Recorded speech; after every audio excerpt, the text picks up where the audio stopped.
March 7th. Wow. I've been nervous about this date for some time, and I'm nervous about it right now, so please bear with me.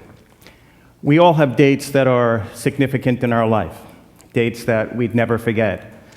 We forget phone numbers, we forget passwords, but we don't forget certain dates. So, for example, if I asked you what your birthdays were, there you go. If I asked what your anniversary was, a lot of single people except one person right over here. Birth of your children. I have a feeling I won't get a lot of that here. Your PIN number for your bank. All right, I tried. And I have significant dates as well. My birthday, April 13th. I will expect cards and gifts from all of you. My children were born August 8th, Max, and my son Andy on July 15th. My parents' anniversary, January 20th. My sister and mother's birthdays, May 12th, May 19th. I never know which is which. Don't tell my mother, she's here. But there's another date in my life that I'll never forget that's indelibly etched in my mind. And that's July 27th, 1993. On that date, my life changed. Changed forever. But before we get there, let me take you back. Until July 27th, I was living the American dream. Let's go back to junior high school. Benjamin Schlesinger Junior High School presents The King and I. I was neither the king nor I, but I was the Kralahome. I'm sure a lot of you remember that performance. Let me recreate the best part.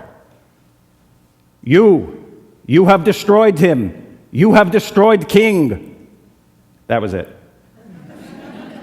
But based on that performance, when I was in 7th grade, Benjamin Schlesinger Junior High School presented Oliver. I'd do anything for you, dear, anything. I played Oliver. And based on that performance, 8th grade, Benjamin Schlesinger Junior High School presented The King, we did that one already, Fiddler on the Roof. If I were a rich man, yiddle diddle diddle digga digga dig. I didn't sing that song. That's Tevyer. I played Laser Wolf, but that's the only song I remember from the show. From junior high school, I went on to high school. I bulked up to 225 pounds. I was captain of the Bayside High School football team. Go Commodores, orange and blue are we, fighting for glory. And it was a great time. And then I went on to college. In college, I started as a poli-sci major. Soon, I realized that I would not make my fame and fortune opening up a poli-sci shop on Fifth Avenue. So I switched to something that I knew and I would ensure financial security. I became a theater major. That's right. I had an extraordinary time as a theater major in college. The highlight of my theater career in college was when I played the lead in Equus. I was nude on stage for the last 20 minutes of the show. I'm not recreating that. But my grandmother came to the show. The last time she had seen me naked was at my bris. And afterwards she said to me, Howie, no difference. After college, I hit the streets of New York, literally.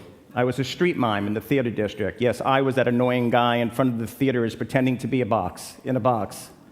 I was an extra in a few films, and then my big break came. I was an extra on Saturday Night Live for 3 years. Yes, I know, I'm sure you're all recognizing me now from those restaurant scenes.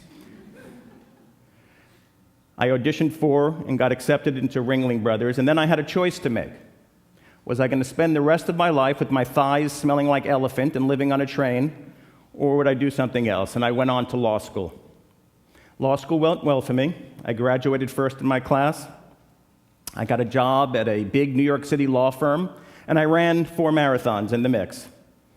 All was going well in my life until July 27th, 1993, which is the date I started with. But before we get to July 27th, let's make a pit stop on July 18th, 1993.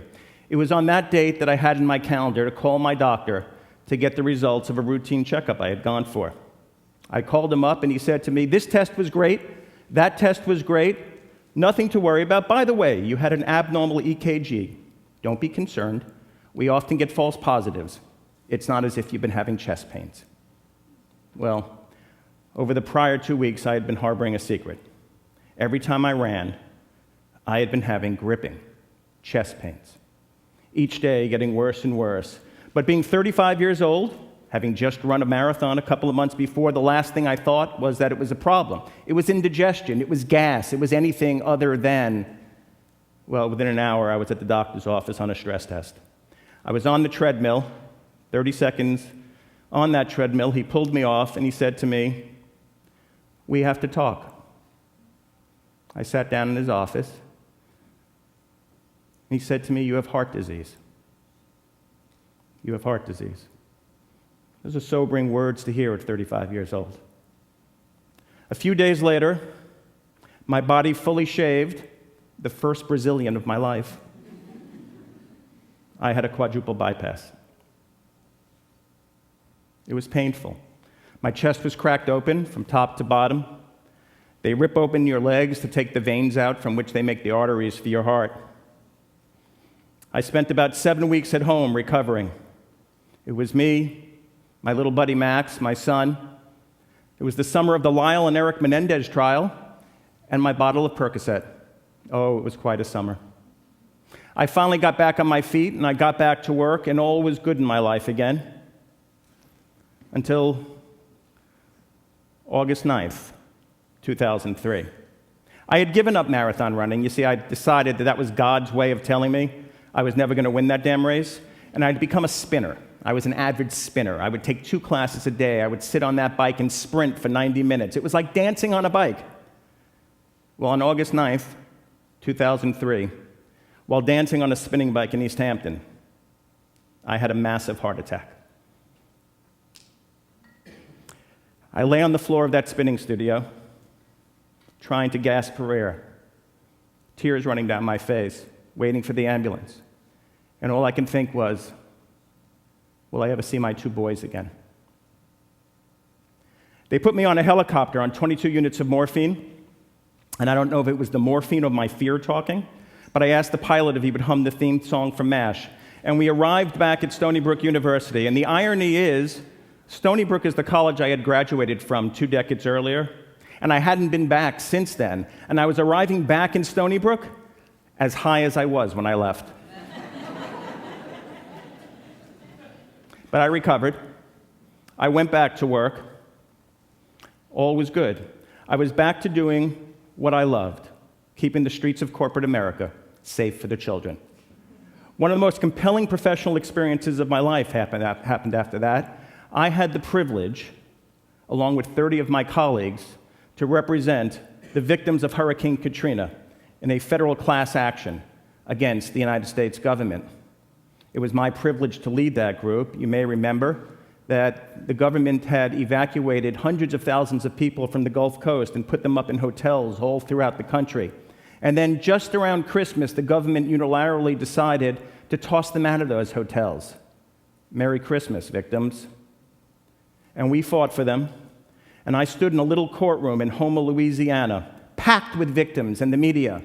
And I gave an hour-long opening argument like I've never before given. It's easy when you're on the side of the angels. And every sentence that I uttered was met with, "Amen, hallelujah, you go, boy." It wasn't until I was back in my hotel room late that night, standing naked in front of the mirror, I had to come to grips with the fact I was still a short Jew, formerly from Queens. But my life continued on. Life was good. That is, until I had to have 2 stents put in. But that was routine. That was okay. It also meant the second Brazilian of my life. Girls, itchy, no? And then in 2009, and again in 2010, I was struck with a rare condition called anterior ischemic optic neuropathy. Trust me, I had never heard of it either. It's a swelling of the optic cup through which your optic fibers flow, and as a result, when the optic fibers get killed off, you lose some, if not all, of your vision. And as a consequence, I have some, but impaired vision in my left eye. I have no vision in my right eye. And light causes me extreme pain. You deal, right?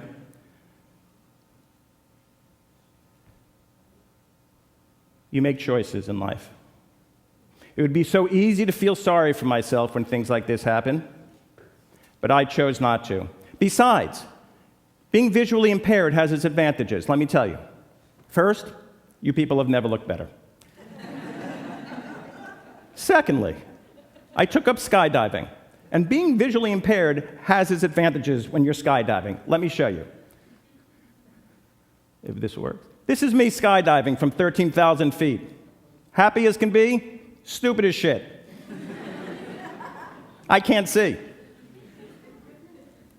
Max, my son, on the other hand, can see.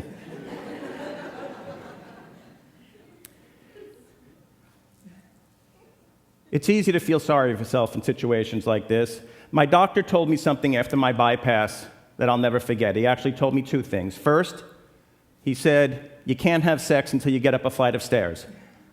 Unfortunately, that did not include an escalator. Secondly, he said to me, you didn't die, you have to live. You didn't die, you have to live.